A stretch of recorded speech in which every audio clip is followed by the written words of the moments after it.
오늘 말씀 우리와 우리 자녀들의 미래에 큰 교훈이 되는 말씀입니다. 이 말씀 주의해가지고 살면 여러분의 생애가 평안할 뿐만 아니라 여러분 자녀들 세대도 평안을 누릴 수 있겠습니다. 그렇게 되기를 축원합니다. 태평성대를 구가한 지 40년이에요. 이스라엘 자손은 또다시 여호와의 목전에 악을 행하고 말았습니다. 그 결과는 뭐예요? 당연히 엄청난 고통 속에 또 빠지게 된 거죠. 1절 말씀, 이스라엘 자손이 또 여호와의 목전에 악을 행하였으므로 여호와께서 7년 동안 그들을 미디안의 손에 넘겨주셨다 그랬어요. 아니, 어이가 없는 거지. 한번 되게 혼나본 아이는요, 다시는 그런 일을 당하지 않기를 소원하는 법 아닙니까? 불에 한번 대본 아이는 그 다음부터 불을 무서워하고 조심하는 거 아니겠습니까? 어떤 사람의 인생 속에 쌓여지는 모든 경험들은 그 사람의 미래에 유익하게 작용하는 법 아니겠습니까? 그런 일을 이제는 안 당하려고 애쓰고 노력하는 거 아니겠냐 이게요. 근데 이 이스라엘 백성들을 어떻게 하면 좋겠습니까? 스스로 또 매를 벌고 있네요. 대차게 불에 데워 보고도 세월이 좀 지나자 또다시 잊어버리고 불장난을 또 하는 거예요. 그래가지고 화상의 고통을 또 당하는 거죠. 사랑하는 여러분, 하나님께 사랑의 매 맞아보셨죠? 사랑의 매 맞아본 사람 알아요? 얼마나 아픈지 말이죠. 여러분 다시는 매 맞을 짓 하지 말기 바랍니다. 매를 벌지 말게 되기를 바랍니다. 더 지혜로운 사람, 진짜 지혜로운 사람은요, 안 맞아봤으면서도 매 맞으면 아프다는 걸 아는 사람이 더 지혜로운 사람이죠. 옆에 있는 사람 맞는 것만 봐도 아는 거죠 뭐. 그냥 처음부터 알아서 기는 거죠. 알아서 기는 성도가 되어주기를 축복합니다. 오늘 말씀에 보니까 여호와의 목전에 악을 행했다 그랬잖아요. 무슨 악을 행했다는 말씀이겠습니까? 무엇보다 먼저 우상 숭배했다는 거예요. 악 중에 최고의 악입니다. 우상 숭배가 뭘 말하는 걸까요? 미신이나 다른 종교, 이단 잡신들 뭐 이런 거 믿는 거 말하는 걸까요? 물론 뭐 그런 거는 우상 숭배입니다. 말할 것도 없이 그런 거 우상 숭배 맞고요. 우상 숭배의 범위는 근데 훨씬 더 넓습니다. 예수님 말고 다른 어떤 것들을 더 우선순위로 여기는 거, 이게 다 우상 숭배입니다. 어떤 사람에게 세상이 우상이에요. 어떤 사람에게 직장이 우상이고요. 어떤 사람에게는 가정이 우상이에요. 가정, 자기 식구들이 우상이 되는 경우이죠. 자기 배우자가 우상이에요. 자기 자녀들이 우상이에요. 취미가 우상인 사람도 있습니다. 어떤 사람에게는 국가나 민족이 우상이에요. 어떤 사람은 자기가 속하는 어떤 집단이 우상입니다. 쾌락이 우상이 되기도 하고요. 이념이나 사상이 우상이 되기도 하고요. 권력이나 명예 따위가 우상이 되기도 하고, 돈이 우상이 되는 사람은 굉장히 많습니다. 여러분과 여러분의 자녀들은 이런 우상 숭배 절대로 빠지지 않게 되기를 축원합니다. 세상 우상, 사람 우상, 뭐 직장 우상, 사업 우상, 가정 우상, 식구 우상, 뭐 자녀 우상, 취미 우상, 국가 우상, 민족 우상, 집단 우상, 쾌락 우상, 이념 우상, 사상 우상, 무슨 뭐 권력 우상, 명예 우상, 돈 우상, 모든 우상 다 버리고 주 예수님을 절대적 우선순위로 섬기는 진짜 신자 되시기를 축복합니다. 어떤 악을 이 사람들이 행했다는 건가? 온전히 헌신하지 않았다는 거예요. 지난주에도 나오지 않았습니까? 회색지대에 있는 거예요. 적당히 중립을 지키는 거, 이게 곧 악을 행하는 겁니다.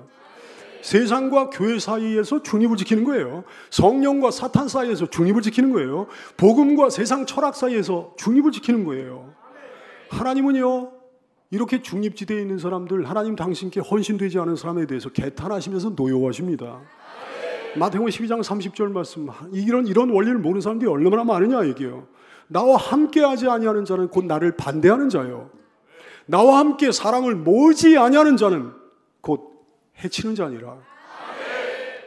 그러나 단호히 주님 편에 서가지고 헌신하기 시작할 때 모든 복이 시작되는 거죠. 출애굽기 32장 29절 말씀, 모세가 이르되 각 사람이 드디어 이제 우선순위를 바로잡은 거예요. 자기 아들과 자기 형제를 쳤으니 오늘 여호와께 헌신하게, 제대로 헌신하게 되었느니라. 그가 오늘 너에게 복을 내리시리라. 하나님이 여러분을 위해 먼저 헌신하셨으므로 여러분도 하나님을 위해 헌신하는 것이 마땅합니다. 하나님을 위해 헌신함으로 하나님께서 허락하여 주신 그 복을 받기 시작하는 여러분들 되시기를 축복합니다. 어떤 악을 행했다는 건가? 형식적인 예배를 드리게 됐다는 거예요. 이스라엘 백성들이 말입니다, 항상 예배는 드렸습니다. 항상 타락했을 때도 예배는 드렸어요. 그들에게 예배는 하나의 문화였습니다. 관습이었습니다. 그러나 그 예배가 형식적인 예배로 흘러가는 거예요. 메마른 예배, 습관적인 예배가 되어버리는 거예요. 그랬을 때 하나님께서 이스라엘에게 분노하시는 거죠. 모태신자들 다 그렇잖아요. 오래된 신자들 다 그렇지 않습니까? 신앙이 바닥이야. 신앙이 아예 없어. 그래도 예배는 나오잖아요. 그러나 형식적인 예배, 메마른 예배, 습관적인 예배가 돼버린 거 아닙니까 어느새? 그런 예배는 버려야 되는 거예요. 그런 예배는 하나님께서 받지 않으십니다. 아무런 사모함도 없이 시간이 되면 뭐 습관 삼아 나오는 예배를 버릴 수 있게 되기를 바랍니다. 내내 딴 생각만 하고 앉아있는 예배를 버리게 되기 바랍니다. 내내 뭐 주보나 들추고 앉아있는 예배를 버리게 되기 바랍니다. 아멘 없는 예배를 버리게 되기 바랍니다. 살아있는 예배, 살아계신 하나님을 만나 뵙는 예배, 정말 하나님께서 받으시는 예배, 하나님 말씀 정말 듣는 예배, 정말 참된 기도를 드리는 예배, 참된 찬양을 드리는 예배, 생명력이 넘치는 예배, 영과 진리로 드리는 예배가 여러분의 예배가 되시기를 축복합니다. 어떤 악을 행했다는 건가? 은혜를 잊어버렸다는 거예요. 8절 9절 말씀, 여호와께서 이스라엘 자손에게 한 선지자를 보내시니 그가 그들에게 이르되, 하나님께서 항상 하시는 말씀이 이 말씀이거든요. 이스라엘의 하나님, 내가 너희를 애굽에서 인도하여 내며 너희를 그 종되었던 집에서 나오게 하지 않았느냐? 내가 너희를 구원하지 않았느냐? 애굽 사람의 손에서 구원하지 않았느냐? 너희를 학대하는 모든 자의 손에서 너희를 건져내지 않았느냐? 그들을 너희 앞에서 쫓아내지 않았느냐? 그 땅을 너희에게 주지 않았느냐? 근데 그 은혜를 잊어버리고 마는 거예요. 이스라엘의 출애굽은 예수님의 십자가 구속의 예표가 되는 사건입니다. 이스라엘 백성들이 그 은혜를 까맣게 잊어버렸다는 거예요. 그래서 말할 수 없는 고통에 처하게 된 거예요. 은혜를 잊어버림이 죄악입니다. 그 모든 죄악을 사해주신 은혜를 잊어버린 거, 이거 죄악이에요. 그 모든 형벌을 사면해주신 은혜를 잊어버린 거, 이거 죄악이에요. 마귀의 사슬을 끊어버리신 그 은혜를 잊어버린 거, 이거 죄악이에요. 예수님의 십자가, 고난과 죽음과 부활의 은총을 잊어버린 거, 그래 감사가 없는 거예요. 이제 그 죄악이에요. 지옥에서 천국으로 옮겨주신 그 말할 수 없는 은혜를 잊어버린 거, 이거 죄악입니다. 지금까지 살게 하신 은혜를 잊어버린 거 죄악이죠. 여기까지 오게 하신 은혜를 잊어버린 거 죄악이죠. 내게 주신 모든 것에 감사하지 않는 거, 이거 죄악이죠. 내게 주신 인생, 내게 주신 시간들, 내게 주신 가정, 내 식구들, 내 사랑하는 주변 사람들, 내게 있는 어떤 재물, 내게 있는 어떤 건강, 이거 감사하지 않는 거, 이거 죄악이죠. 여러분, 구원의 은혜를 한순간도 잊지 말고 기억합시다. 그리고 감사하기를 원해요. 내게 주신 모든 은혜를 한순간도 잊지 말고 기억합시다. 그리고 감사하기 원해요. 감사가 식어지면 안 됩니다. 감사가 날마다 새롭게 뜨거워져야 되는 거예요. 감사가 날마다 새롭게 일어나게 되기를 축원합니다. 어떤 악을 행했다는 건가? 세상을 두려워하고 믿음으로 살기를 두려워하고 영적 전쟁 치르기를 두려워했다는 거예요. 10절 말씀, 내가 또 너희에게 이르기를 나는 너희 하나님 여호와이니 너희가 거주한 아모리 사람의 땅의 신들을 두려워하지 말라 하였으나, 아니 그 신들 아무것도 아닌데 말이죠. 그 신들을 두려워하지 말라 하였으나 너희가 내 목소리를 듣지 아니하였느냐라 그랬어요. 두려움 자체가 죄악입니다. 세상을 두려워하는 거, 이거 죄악입니다. 신앙으로 살기를 두려워하는 것도 이거 죄악입니다. 온갖 근심과 불안 속에 사는 것도 죄악입니다. 삶을 두려워하는 것도 죄악이고요. 죽음을 두려워하는 것도 죄악이에요. 왜? 이런 모든 두려움은 불신앙에서 생기기 때문입니다. 불신앙이 두려움을 낳는 거거든. 하나님이 함께 하시는 걸 못 믿는 거예요. 하나님의 능력을 못 믿는 거예요. 하나님의 사랑을 못 믿는 거예요. 천국을 못 믿는 거예요. 부활을 못 믿는 거예요. 이런 불신앙이 두려움을 낳는 거예요. 하나님에 대한 불신과 의심이 두려움을 낳는 거예요. 너무나 사랑하는 하나님의 자녀 여러분이 이런 죄에 혹시 빠져있던 거 아닌가요? 아버지가 세상의 창조자요, 주관자요, 지배자이신데 뭘 두려워합니까? 우리 안에 계신 성령이 얼마나 위대한 분인데 뭘 두려워합니까? 주 예수님이 여러분에게 주신 구원이 얼마나 위대하고 확실한 건데 두려워합니까? 주께서 여러분을 그토록 사랑해 주신다는데 뭘 두려워합니까? 여러분이 전하는 복음이 얼마나 위대한 것인데 그 복음을 전하기를 두려워합니까? 아무리 사람의 신들을 두려워하지 않는 성도가 되시기를 축복합니다. 모든 두려움을 떨치고 일어나는 참된 주의 백성들 다 되시기를 축복합니다. 그 모든 것을, 그 모든 죄악들을 한마디로 요약을 해놓으셨어요. 10절 말씀을 보니까 그러나 너희가 내 목소리를 듣지 아니하였느니라 그랬어요. 하나님의 안타까운 마음, 하나님의 아픈 마음, 하나님의 탄식이 이 한마디 말에 실려 있는 거예요. 이 짧은 책망에 우리를 향한 하나님의 만 가지 회한이 다 담겨져 있습니다. 하나님의 말씀을 듣지 않은 거예요. 그것이 죄악의 근원이었어요. 하나님의 말씀을 듣지 않은 거, 그게 재앙의 서곡이었어요. 하나님의 말씀을 듣지 않은 거, 귀를 막은 거, 그게 저주의 시작이었어요. 여러분, 그렇다면 반대로 하나님의 말씀을 듣는 거, 그거야말로 모든 의의 근원이 아니겠습니까? 하나님의 말씀을 듣는 거, 그게 모든 은혜의 시작이 아니겠습니까? 모든 복의 근원이 아니겠습니까? 그러므로 여러분에게 소망이 있는 거죠. 여러분 말씀 듣기 원하잖아요. 말씀하여 주시옵소서. 종이 듣겠습니다. 말씀을 사모하는 거예요. 말씀을 청조하는 거예요. 말씀을 기뻐하는 거예요. 말씀 듣기를 좋아하는 거예요. 말씀에 아멘이라고 화답하는 거예요. 이것이 복의 시작이죠. 이것이 복의 출발이죠. 따라서 할까요? 주의 말씀을 듣기 시작할 때 소원하고 또 소원합니다. 주의 말씀을 듣기 시작함으로 우리 안에 거룩한 복과 부흥이 시작되기를 소원합니다. 주의 말씀을 듣기 시작함으로 우리 교회와 그리고 여러분의 가정과 여러분의 자녀들에게 복이 시작되는 은혜를 누리게 되기를 축원합니다. 우리 모두가 다 하나님의 말씀 듣기 시작함으로 이 지역도 변화되고 한국 사회도 변화되고 이 나라도 새로워지고 온 세계 가운데 참된 부흥이 시작되기를 소원합니다. 하나님은 이스라엘에게 노하셨어요. 그들은 이제 엄청난 어려움에 직면하게 됩니다. 어떤 어려움일까요? 하나님의 노여움을 사면요, 약했던 대적이 강해집니다. 하나님은 오늘 미디안을 일으켜 세워가지고 이스라엘을 치셨습니다. 징계하셨어요. 2절 말씀, 미디안의 손이 이스라엘을 이긴지라 그랬어요. 이스라엘 자손이 미디안으로 말미암아 산으로 도망해가지고 웅덩이를 파고 굴도 파고 산성도 자기를 위하여 만들었다 그랬어요. 미디안이란 아브라함의 후처, 사라가 죽은 다음에 이제 후처를 얻잖아요. 그두라라는 후처를 얻는데 이 그두라에게서 난 후손이에요. 유목민입니다. 여기저기 다니면서 뭐 장사도 하고 그랬어요. 요셉이 형들에게 미움을 받아가지고 구덩이에 던져졌을 때 거기서 끄집어내가지고 애굽에 팔아넘긴 사람이 미디안 사람들이에요. 미디안 그러면 또 떠오르는 게 있잖아요. 모세가 바로를 피해가지고 도망한 데가 미디안 땅이었습니다. 거기서 미디안 제사장 이드로의 딸을 만나 결혼하게 되잖아요.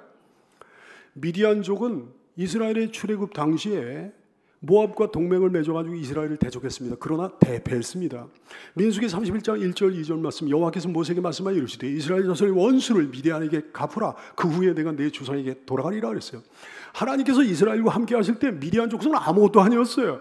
미디안은요, 이스라엘 밥이었습니다.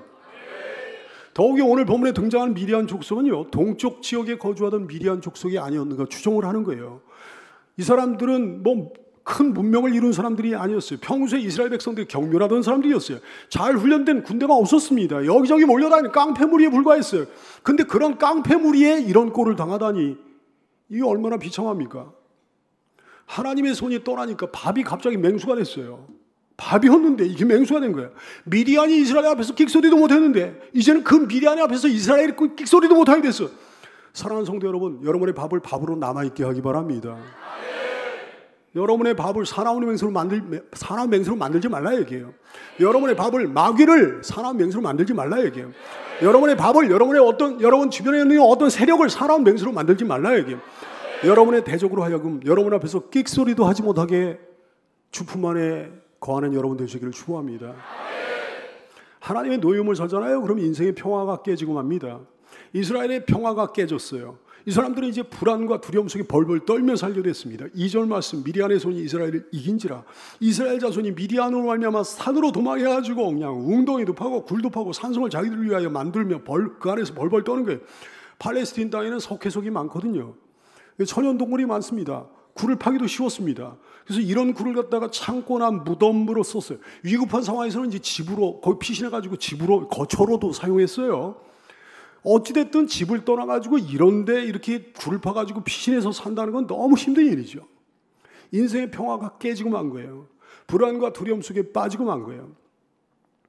주님 편에 자기가 서느라고 평화가 깨지는 경우도 있습니다. 주님 편에 서가지고 자기가 세상과 싸우느라고 굴 속에 피신해서 도망에 있는 경우도 있을 수 있는 거예요. 히브리서 기자는 이런 경우를 이렇게 말씀합니다. 히브리서 11장 38절, 이런 사람은 세상이 감당치 못한다 그랬어요. 그들이 신앙을 지키느라고 광야와 산과 동굴과 토굴에 유리했다 그랬어요.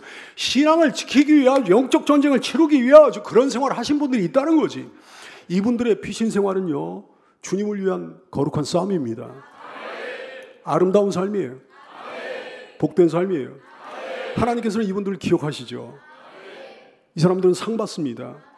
하늘에서 가장 아름답고 영원한 영광스러운 거처를 얻게 될 겁니다.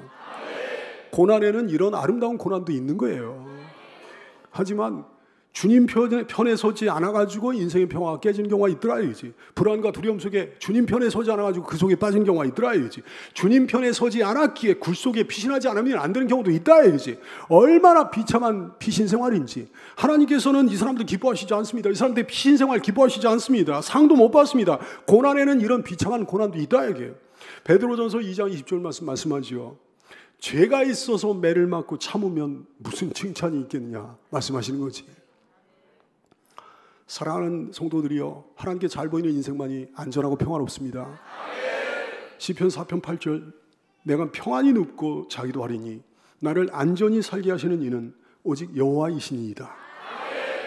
이사야 32장 18절, 내 백성이 화평한 집과 안전한 거처와 조용히 쉬는 곳에 있으려니와 그러셨어요. 주 품 안에 있으므로 안전한 인생, 평안한 인생 되시기를 축복합니다. 하나님의 노여움을 사면 소심하고 무기력한 상태에 빠지고 맙니다. 이스라엘 백성들이 그렇게 되고 말았어. 아니, 미디안 족속이 괴롭히는데 한번 대차게 싸워나 봐야 되는 거 아니겠습니까? 근데 그럴 엄두가 안 나는 거예요. 붙어볼 엄두가 안 나는 거예요.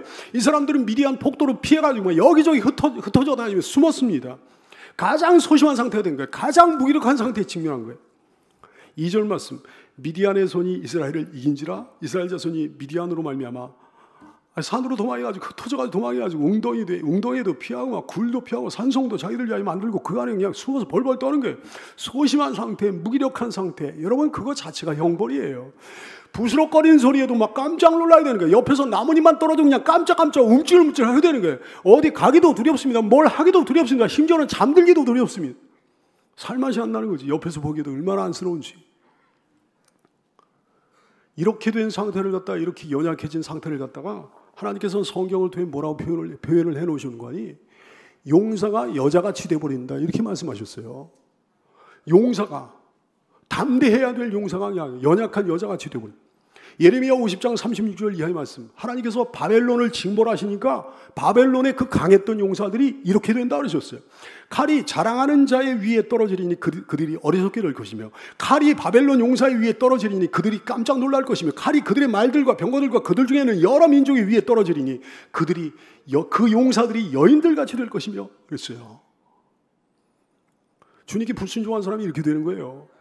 죄에 빠져 있는 사람이 이렇게 되는 겁니다. 죄와 그 죄에 따른 징벌은 사람의 사기를 저하시키는 거지. 용기를 잃게 만드는 거지. 굴로 산성으로 여기저기 도망가게 만들고 숨어들게 만드는 거죠. 하나님, 죄를 짓고 나서 하나님을 피해 숨었던 아담처럼 그렇게 자꾸 어디로 기어들어가게 되는 거죠. 신자가 복받은 상태는 어떤 상태인가? 담대합니다. 힘이 넘칩니다. 용맹스럽습니다. 전의에 불탑니다. 그래서 일어나게 되는 거예요. 전쟁에 나가게 되는 거예요. 나가 싸우게 되는 거예요. 싸워 이기게 되는 거예요. 여러분, 어떤 상태입니까? 지금 힘을 내고 있는 분들, 전도도 시작한 분들, 이제 전도 시작하려고 하는 분들, 여러분 축하합니다. 그거 자체가 복이라는 사실 믿기 바랍니다. 그거 자체가 하나님께 사랑하시는 증거라고요. 하나님 편의 섬으로 용기를 회복하게 되기를 축복해요. 하나님 편의 섬으로 밝고 긍정적인 인생으로 일어나기를 축복합니다. 하나님 편의 섬으로 용맹스럽고 전의에 불타는 인생 되시기를 축복합니다. 주님이 함께 하시니까 나는 할 수 있어. 나는 이것도 할 수 있어. 나는 저것도 할 수 있어. 나는 일어날 거야. 주님이 함께 하시니까 해낼 거야.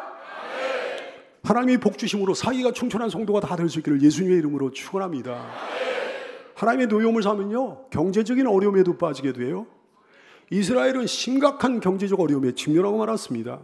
3절로 5절, 이스라엘이 파종한 때면 미디안과 아말렉과 동방 사람들이 치러 올라와서 진을 치고 가사에 이르도록 토지 소산을 멸하여 이스라엘 가운데서 먹을 것을 남겨두지 아니하며 양이나 소나 나귀도 남기지 아니하니 이는 그들의 짐승과 장마를 가지고 올라오면 메뚜기 떼같이 많이 올라오니 그 사람과 낙타가 무수함이라 그들이 그 땅에 들어와 멸하려 했다 그랬어요. 팔레스틴 지역은 지중해성 기후입니다. 여름철에는 건조기예요. 5월서부터 한 9월까지는 건조기예요. 10월달이 되면 이제 이른비가 내릴 때 파종을 합니다.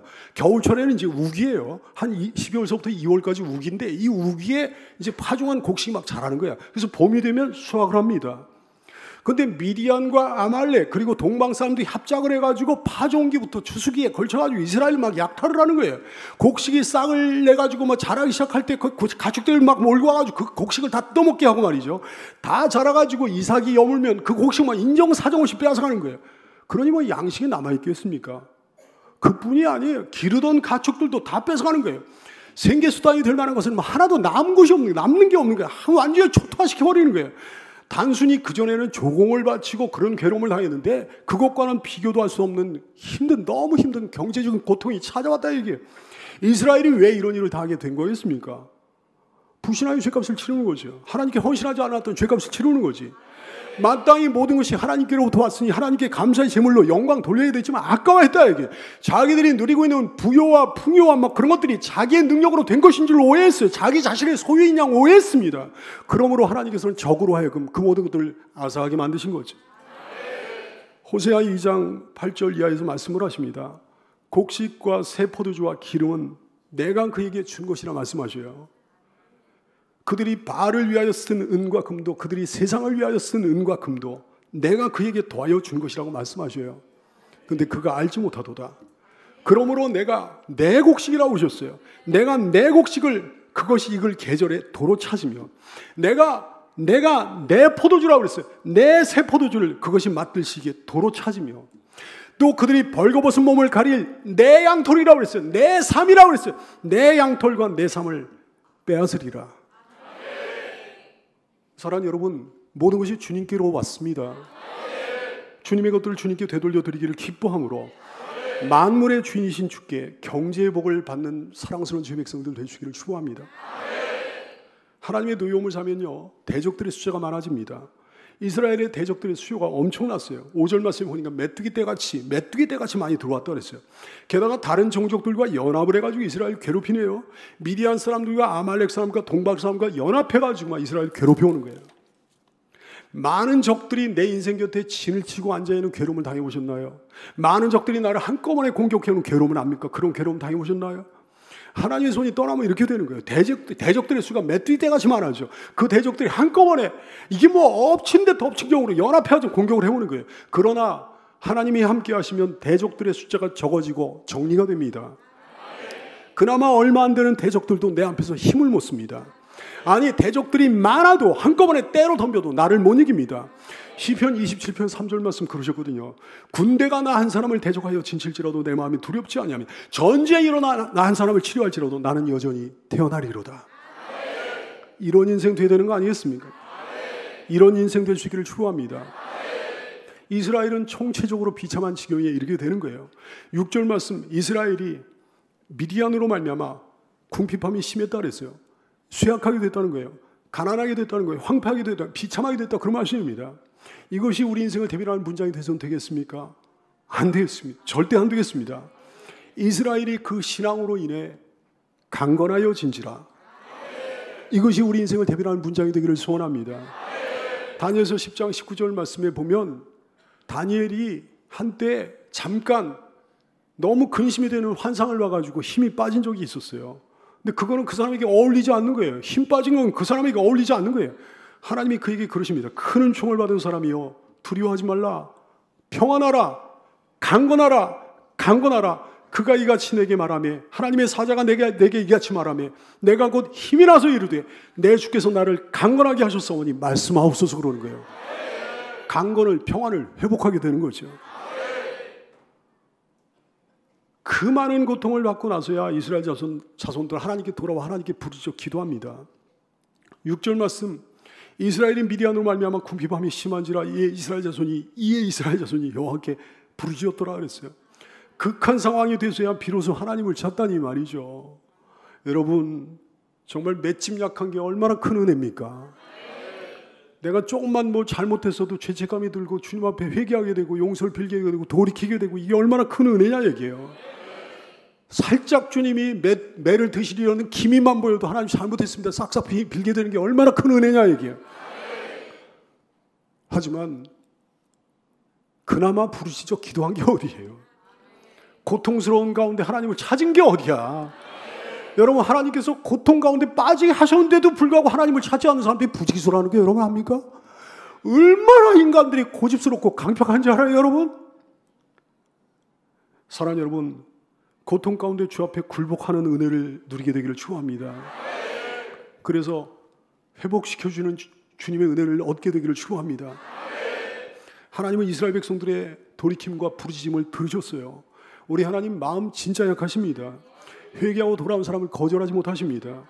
회개하고 돌아온 사람에게 모질게 못돼 하십니다. 하나님은 언제나 용서하실 준비를 갖추고 계십니다. 당신의 자비로움을 그 사람에게 보여줄 기회를 찾고 계십니다. 그러므로 모든 죄인은 그 죄를 빨리 버리고 하나님께로 돌이켜야 될 것입니다. 에스겔 18장 31절 너희는 너희가 범한 모든 죄악을 버리고 마음과 영을 새롭게 할지어다. 이스라엘 족속아 너희가 어찌하여 죽고자 하느냐 그랬어요. 이스라엘 족속아 너희가 어찌하여 죽고자 하느냐. 살 길을 찾아야지 왜 죽고자 하느냐. 어떻게 해야 되겠어요? 어떻게 해야 되겠습니까? 여호와께로 돌이키는 우리가 되기를 소원합니다. 여호와께 돌이켜 부르짖는 성도가 되시기를 축복합니다.